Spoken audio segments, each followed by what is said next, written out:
Welcome to the Prayagraj institute. इस video में हम लोग डिस्कस करेंगे केंद्रीय बजट 2023-24 से संबंधित अति महत्वपूर्ण प्रश्नों के बारे में। तो चलिए प्रारंभ करते हैं पहले प्रश्न से। हमारे सामने जो पहला प्रश्न है, पहला प्रश्न ये है कि बजट 2023-24 के तहत आयकर में छूट के लिए आय सीमा को 5 लाख रुपए से बढ़ाकर कितना कर दिया गया है। तो इस क्वेश्चन का सही आंसर है ऑप्शन नंबर फर्स्ट। ये सीमा बढ़ाकर 5 लाख से 7 लाख रुपए कर दी गई है। नेक्स्ट, बजट 2023-24 के तहत 5 करोड़ रुपए से अधिक की आय पर उच्चतम अधिभार, यहाँ पे उच्चतम अधिभार की बात की जा रही है। उच्चतम अधिभार दर को 37% से घटाकर कितना प्रतिशत कर दिया गया है। तो अब इसको कर दिया गया है 25%। इस फैक्ट को याद रखना है आपको। अगला क्वेश्चन, गैर सरकारी वेतनभोगी कर्मचारियों के लिए सेवानिवृत्ति पर अवकाश नकदीकरण पर कर छूट की सीमा को बढ़ाकर कितना लाख कर दिया गया है। तो ये अमाउंट है 25 लाख रुपए। ऑप्शन नंबर बी इस क्वेश्चन का सही उत्तर है। अगला क्वेश्चन, सहकारी समितियों के लिए नकद निकासी पर टीडीएस की सीमा को बढ़ाकर कितना लाख कर दिया गया है। तो ये कर दिया गया है 300 लाख। ऑप्शन नंबर ए इसका सही उत्तर है। अगला क्वेश्चन, रेल मंत्रालय को कितनी राशि आवंटित की गई है। तो इस बजट में रेल मंत्रालय को 2.41 लाख करोड़ रुपए आवंटित किया गया है। ऑप्शन नंबर बी इसका सही उत्तर है। अगला क्वेश्चन ये है कि ग्रामीण विकास मंत्रालय को कितनी राशि आवंटित की गई है। तो ग्रामीण विकास मंत्रालय के लिए जो आवंटित राशि है, उस राशि का अमाउंट है 1.60 लाख करोड़ रुपए। 1.60 लाख करोड़ रुपए ये आवंटित राशि है। नेक्स्ट, जल जीवन मिशन 2023-24 बजट एस्टिमेट के लिए कितनी राशि आवंटित की गई है। तो जल जीवन मिशन के लिए 70,000 करोड़ रुपए का आवंटन किया गया है इस बजट में। अगला प्रश्न, प्रधानमंत्री आवास योजना 2023-24 के लिए कितनी राशि आवंटित की गई है। तो प्रधानमंत्री आवास योजना के लिए 79,590 करोड़ रुपए आवंटित किया गया है। नेक्स्ट क्वेश्चन, वित्तीय वर्ष 2023-24 के लिए राजस्व व्यय, यहाँ पे रिवेन्यू एक्सपेंडिचर की बात की जा रही है। तो राजस्व व्यय कितना अनुमानित है। तो राजस्व व्यय जो अनुमानित है वो है 35 लाख करोड़ रुपए। 35 लाख करोड़ रुपए। ऑप्शन नंबर डी इसका करेक्ट आंसर है। नेक्स्ट, वित्तीय वर्ष 2023-24 के लिए पूंजी प्राप्ति, ठीक है, कैपिटल रिसिप्ट कितना अनुमानित है। तो ये है 13.2 लाख करोड़ रुपए। कैपिटल रिसिप्ट जो है वो 13.2 लाख करोड़ रुपए अनुमानित है। अगला क्वेश्चन ये है कि निम्नलिखित में से कौन कौन अमृतकाल के विजन के अंतर्गत समाहित है।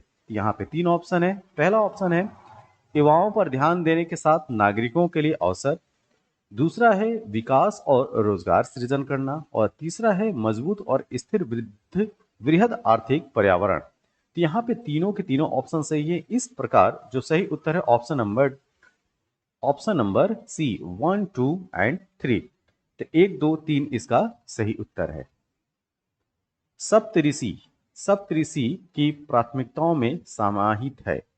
तो सप्तऋषि की प्राथमिकताओं में समाहित है हरित विकास, वित्तीय क्षेत्र, युवा शक्ति। ये तीनों समाहित है। ऑप्शन नंबर सी इसका करेक्ट आंसर है। अगला क्वेश्चन यह है कि केंद्रीय वित्त मंत्री निर्मला सीतारमण ने लगातार कितनी बार केंद्रीय बजट 2023 प्रस्तुत किया है। ये कहा जाए कि ये किस नंबर का उन्होंने अपने कार्यकाल का बजट पेश किया। तो ये है 5 बार। वो लगातार ये 5वीं बार ये बजट पेश कर रही है। कौन? निर्मला सीतारमण, जो कि वित्त मंत्री हैं। बजट 2023-24 यहाँ पे खाली स्थान है, आपको भरना है। प्राथमिकताओं पर केंद्रित है, जिसे अमृतकाल के माध्यम से हमारा मार्गदर्शन करने वाले सप्तऋषि, ठीक कहा गया है। तो ये सप्तऋषि में कितनी प्राथमिकताओं को शामिल किया गया है उसकी बात पूछी जा रही है। तो सप्त मतलब 7 होता है ये। तो यहाँ पे 7 प्रियोरिटीज हैं। तो अब हम बात करेंगे कि इन 7 प्रियोरिटीज में क्या क्या है। तो 7 प्रियोरिटीज को देखते हैं हम लोग। तो सप्तऋषि बजट 2023-24 की 7 प्राथमिकताओं में पहला समावेशी विकास, इंक्लूसिव डेवलपमेंट।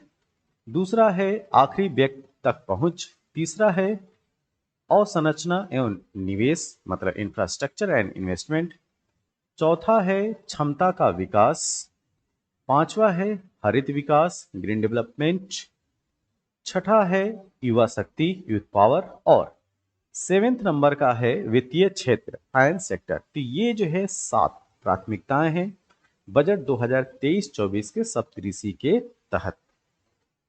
अगला प्रश्न, भारत का पहला केंद्रीय बजट कब पेश किया गया? तो भारत का पहला केंद्रीय बजट यूनियन जो बजट है वो 1947 में पेश किया गया था। केंद्रीय बजट किस समय पेश किया जाता है, आपको जो है वो समय बताना है। तो ये 11 बजे, ठीक है, पूर्वाह्न के 11 बजे, ऑप्शन नंबर बी इसका सही उत्तर है। अगला क्वेश्चन, केंद्रीय बजट 2023-24 में चालू वर्ष मतलब करंट ईयर की आर्थिक वृद्धि का अनुमान कितना लगाया गया है? तो ये लगाया गया है 7%, ऑप्शन नंबर डी इसका करेक्ट आंसर है। अगला क्वेश्चन, वरिष्ठ नागरिक बचत योजना के लिए अधिकतम जमा सीमा बढ़ाकर कितनी की जाएगी? तो ये है 15 लाख से बढ़ाकर 30 लाख किया जाएगा। कितना? 15 लाख से बढ़ाकर 30 लाख।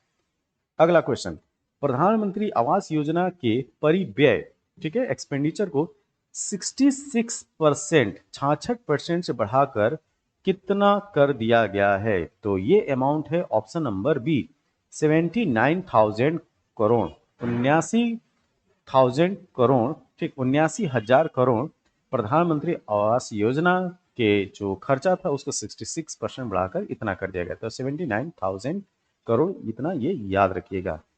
अगला क्वेश्चन, आकलन वर्ष 2023-24 के लिए 3 लाख रुपए से 6 लाख रुपए की आय के बीच आयकर स्लैब के लिए कर की दर क्या है?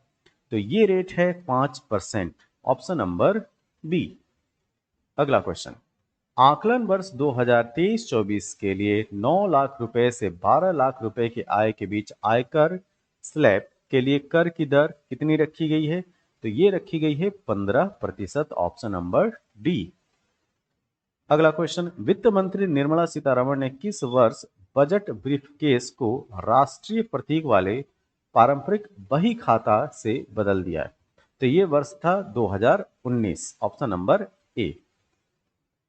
केंद्र ने वित्तीय वर्ष 2023-24 के लिए जीडीपी का, खाली स्थान है, जीडीपी का राजकोषीय घाटा आंका है। तो यहाँ पे आपको बताना है फिस्कल डेफिसिट 2023-24 के लिए कितना कैलकुलेट किया गया। तो ये है 5.9%, तो 5.9% जो है टोटल जीडीपी का फिस्कल डेफिसिट होगा 2023-24 में।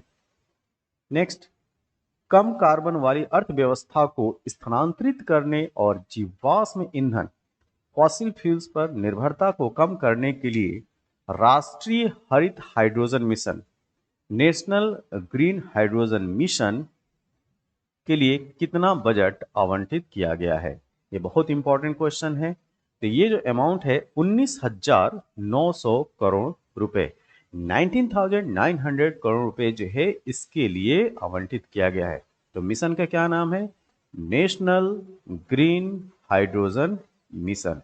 तो NGHM के लिए 19,900 करोड़ रुपए का आवंटन किया गया है। रक्षा बजट को पिछले वर्ष के 5.25 लाख करोड़ रुपए के आवंटन से बढ़ाकर वित्तीय वर्ष 2023-24 के लिए कितना करोड़ कर दिया गया? तो ये अमाउंट जो है 5.25 लाख करोड़ से बढ़ाकर 5.94 लाख करोड़ कर दिया गया। कितना? 5.94 लाख करोड़। ये वीडियो आपको कैसा लगा? जैसा भी लगा हो आप अपने सुझाव जो है कमेंट बॉक्स में जरूर दें। तब तक के लिए थैंक यू, धन्यवाद।